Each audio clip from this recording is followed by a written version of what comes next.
ஒரு நகரின் ஆன்மா என்பது அதன் வளர்ச்சியில் மட்டுமல்ல, அந்த நகரம் கடந்து வந்த வரலாற்றின் சுவடுகளில்தான் இருக்கிறது. அந்த வகையில் சென்னையின் இதயமான சென்ட்ரல் பகுதியில் கம்பீரமாக இருக்கிறது விக்டோரியா ஹால். 140 ஆண்டுகால வரலாறு கொண்ட பெருநகரின் கலை மற்றும் அரசியல் சாட்சியாக விளங்கும் விக்டோரியா ஹாலின் வரலாற்றை சற்று புரட்டி பார்க்கலாம்.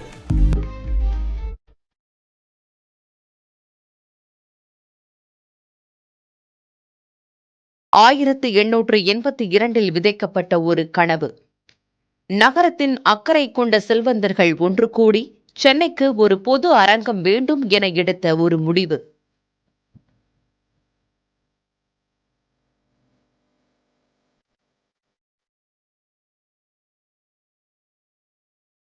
ஆயிரத்து 1888 16,423 ரூபாய் மதிப்பீட்டில் நம்பெருமாள் செட்டியாரால் இந்தோ சாரசனிக் கலைநயத்தில் இது கட்டி முடிக்கப்பட்டது.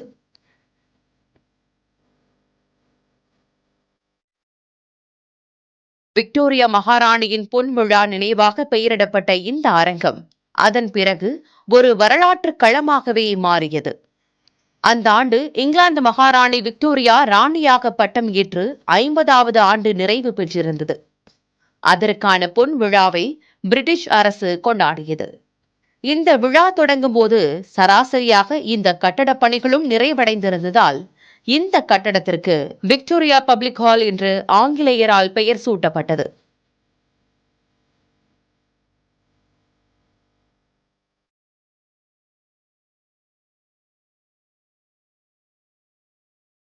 ஆயிரத்து 1897 ஆண்டு சுவாமி விவேகானந்தர் இங்கே உரையாற்றிய போது அதை கேட்க 10,000 நபர்கள் இந்த வளாகத்தில் திரண்டதாக வரலாறு சொல்கிறது.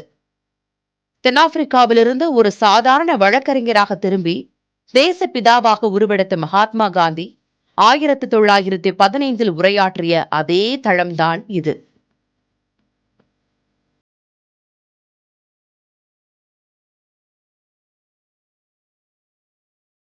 சர்தார் பட்டேல் முதல் கோபாலகிருஷ்ணன் கோகலே வரை இந்திய விடுதலையின் நாயகர்கள் நடந்த அதே தரைத்தளத்தில் இன்று நாம் நிற்கிறோம்.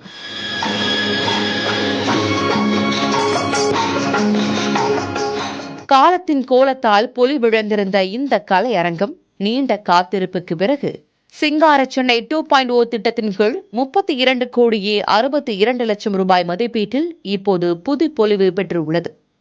வரலாற்றை சிதைக்காமல் நவீனத்தை கையாளுவது ஒரு சவால். நிலநடுக்கத்தை தாங்கும் திறன், சீரமைக்கப்பட்ட மர படிக்கட்டுகள், அதன் நடுவே ஒரு நவீன கண்ணாடி மின்தூக்கி என பழைய அழகும் நவீன வசதியும் இங்கே கைகோத்து உள்ளன.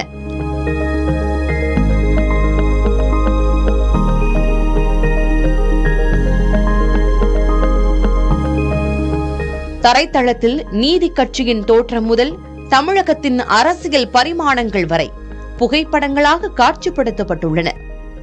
புதிய தலைமுறைக்காக ஒளிப்பதிவாளர் மதுவுடன் வினிஷ் சரவணன்.